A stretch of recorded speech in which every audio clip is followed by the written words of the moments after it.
Assalamualaikum warahmatullahi wabarakatuh.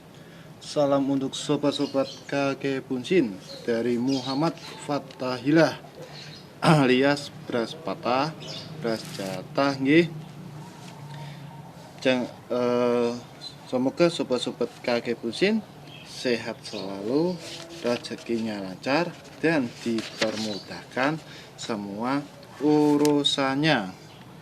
Kakak di sini akan membahas tentang mayat yang berubah menjadi kedelai. Diriwayatkan pada zaman dahulu ada seorang ulama zuhud bernama Muhammad bin Abdullah bin Mabarak. Ia keluar dari rumahnya untuk menunaikan ibadah haji.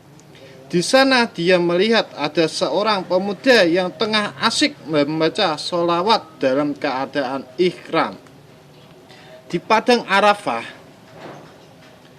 dan Minah pun pemuda tersebut hanya membasahi bibirnya dengan bersalawat kepada Nabi Muhammad. Karena penasaran, Abdullah menegur pemuda tersebut. "Wahai saudaraku," sapa Abdullah, "di setiap tempat ada bacaan sendiri. Tapi kenapa engkau tidak memperbanyak doa dan sholawat? Bukankah itu lebih baik dituntun?" Lanjut sapaan Abdullah, "Kenapa engkau hanya asyik membaca sholawat saja, wahai saudaraku?" tanya Abdullah kepada pemuda tersebut. Pemuda yang selalu membaca sholawat di ibadah haji, "Saya punya alasan sendiri kenapa hanya bersolawat saja," jawab pemuda itu. "Ceritakanlah kepadaku apakah alasan itu?" pinta Abdullah. "Saya meninggalkan kurasan tanah air tercinta untuk menunaikan ibadah haji bersama ayah saya. Setelah kami sampai di Kufah, tiba-tiba saja ayah saya terkena sakit parah dan dia telah menghembuskan nafas terakhir di hadapan saya sendiri. Dengan kain sarung yang ada, aku tutupi wajah ayah saya. Malangnya apabila saya membuka kain tersebut, wajah ayah saya bertukar dengan wajah kedelai," tutur pemuda itu. "Saya malu sekali bagaimana saya memberitahu tentang kematian ayah saya, sedangkan wajah seperti kedelai seperti itu," lanjut si pemuda itu. "Kemudian saya duduk di sisi mayat ayah saya dalam keadaan bingung dan akhirnya bermimpi. Dalam mimpi itu saya melihat ada seorang pemuda yang tampan dan baik akhlaknya. Pemuda itu memakai penutup muka dan setelah penutup muka dibuka dia melihat saya," tutur pemuda itu. Setelah itu pemuda tampan itu berkata, "Mengapa engkau bersedih dengan yang telah terjadi?" Saya menjawab, "Bagaimana saya tidak bersedih sedangkan ayah saya adalah orang yang paling saya sayangi.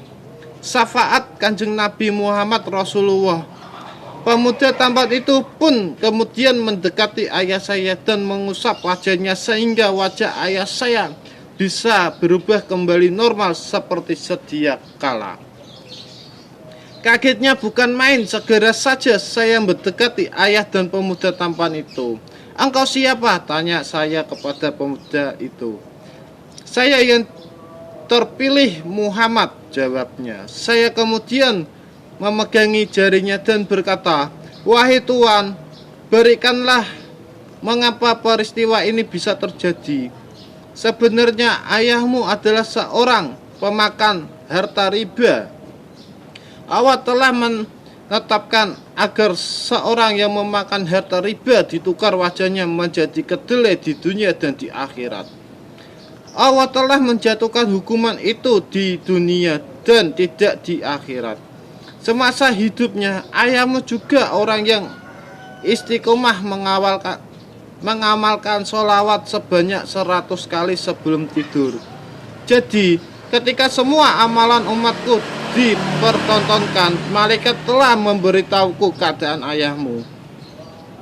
Aku telah memohon kepada Allah agar Dia mengizinkan aku memberi syafaatnya kepada ayahmu. Dan inilah aku datang untuk memulihkan seperti semula keadaan ayahmu. Setelah penjelasan terakhir dibeberkan oleh pemuda tampan itu, si pemuda yang ayahnya meninggal akhirnya terbangun dari tidurnya.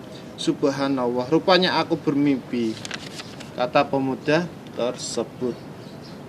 Jadi ingat-ingat ya, sobat-sobat kakek bunsin. Kakak tidak bosan-bosan selalu mengingatkan kepada kalian untuk apa? Untuk kalian berbuat baik. Semua orang berhak menerima kesempatan kedua untuk memperbaiki diri kalian. Bertobatlah sebelum kalian terlambat. Kebanyakan manusia itu terlena sobat-sobat kakek bunsin, sehingga lupa bahwa maut akan datang menjemputnya. Kematian bukan akhir dari segalanya, tapi kematian adalah awal perjalanan panjang untuk menuju alam abadi, yaitu alam akhirat. Segala kemewahan anak istri tercinta akan tinggal semua, kasur rumput dan batang guling akan diganti dengan tanah yang mengerikan dan sempit. Jika anak Adam mati, putuslah semua amal ibadahnya, kecuali 3 perkara: 1. Sedekah jariyah, 2. Ilmu yang dimanfaatkan, 3. Anak yang solehah yang mendoakan dia. Apakah kita punya bekal yang cukup untuk menghadapi kematian? Berlomba-lombalah untuk mencari amal, untuk mencari bekal untuk kalian sanggup di akhirat, nggih. Demikian pembahasan dari kakak Muhammad Fattahilah alias Bras Patah Bras Jatah, nggih. Semoga sobat-sobat kakek busin sehat selalu, rezekinya lancar dan dipermudahkan semua urusannya.